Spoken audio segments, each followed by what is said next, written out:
Hi viewers, நான் உங்கள் yoga trainer Vijaya. இன்னைக்கு யோகா பயிற்சியில நம்ம எதை பத்தி பார்க்க போறோம் அப்படின்னா, பிராணாயாமம்ன்ற நாடி சுத்தி பயிற்சி. அது பண்றதுக்கு பிகினர் என்ன பண்ணணுங்கிறத பத்தி தான் இன்னைக்கு பயிற்சியில நம்ம பார்க்க போறோம். கபாலபதி, நம்ம மூச்சுக்குழல்ல இருந்து நுரையீரல் வரையும் உள்ள தூசிகளை அப்புறப்படுத்தக்கூடிய ஒரு பயிற்சி தான் இந்த கபாலபதி. அந்த பயிற்சி எப்படி பண்ணணும் அப்படின்னா, உங்களுடைய கைகளை பார்த்தீங்கன்னா ஆதி முத்திரை வச்சுக்கணும். கட்டை விரல் சுண்டு விரலுக்கு அடியில, ரேகைக்கு அடியில வச்சுட்டு மீதி 4 விரல்ல ஃபோல்ட் பண்ணிக்கணும். கைகள் உங்களுடைய நெஞ்சு பகுதியில டச் பண்ணியிருக்கணும். உடலோட இணைந்த மாதிரி இருக்கணும். இந்த ஹேண்ட் பார்த்தீங்கன்னா எல்போ உங்க உடலோட இணைந்து இருக்கிற மாதிரி பார்த்துக்குங்க. இப்போ இன்ஹேல் பண்ணும்போது, மூச்சு இழுக்கும் போது கைகளை மேல உயர்த்திட்டு ஹேண்ட் ஃபிங்கர் விரிச்சுக்கணும். கை காதை ஒட்டி இருக்கணும். எக்ஸ்ஹேல் பண்ணும்போது கைகளை அங்கேயே க்ளோஸ் பண்ணி கைகளை கீழே இறக்கணும். வெளி மூச்சு விடணும். ஒரு 5 டைம்ஸ் ஸ்லோவா பண்ணும், 5 டைம் ஃபாஸ்டா பண்ணும், 5 டைம் ஸ்லோவா பண்ணும். எப்படி ஒரு ட்ரெயின் ஆரம்பிக்கும் போது ஸ்லோவா போகும், அதுக்கப்புறம் ஃபாஸ்டா போகும், மறுபடியும் நிற்கும் போது ஸ்லோவா நிற்குமோ அது மாதிரிதான். 5 time slow, 5 time fast, 5 time slow. Okay, இப்போ எப்படி பண்ணலான்னு பார்க்கலாம். ஸ்டார்ட். 1 2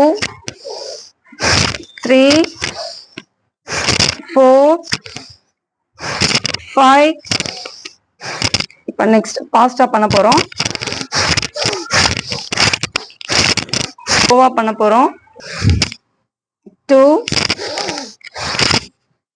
3 4 5.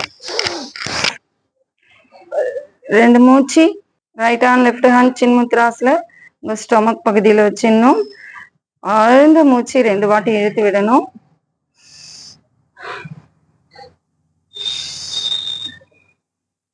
Okay, relax. இப்போ இது யாரெல்லாம் பண்ணலாம், யாரெல்லாம் பண்ணக்கூடாது அப்படின்னு ஒரு ரூல்ஸ் இருக்கு.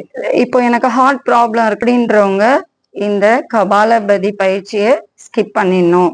அவங்க ஸ்ட்ரெயிட்டாவே நாடி சுத்தி பயிற்சி பண்ணலாம். ஏன்னா அவங்க இது பண்ணக்கூடாது. இன்கேஸ் இந்த பயிற்சி கண்களை மூடி இப்படி பண்ணும்பொழுது கிடினஸ் ப்ராப்ளம் இருக்கு அப்படின்னா கண்களை திறந்து இந்த பயிற்சி பண்ணணும். கண்களை திறந்து பண்ணும்போது கிடினஸ் ப்ராப்ளம், மயக்கம் வர மாதிரி இருக்கு அப்படின்னா கண்களை மூடி இந்த பயிற்சி பண்ணணும்.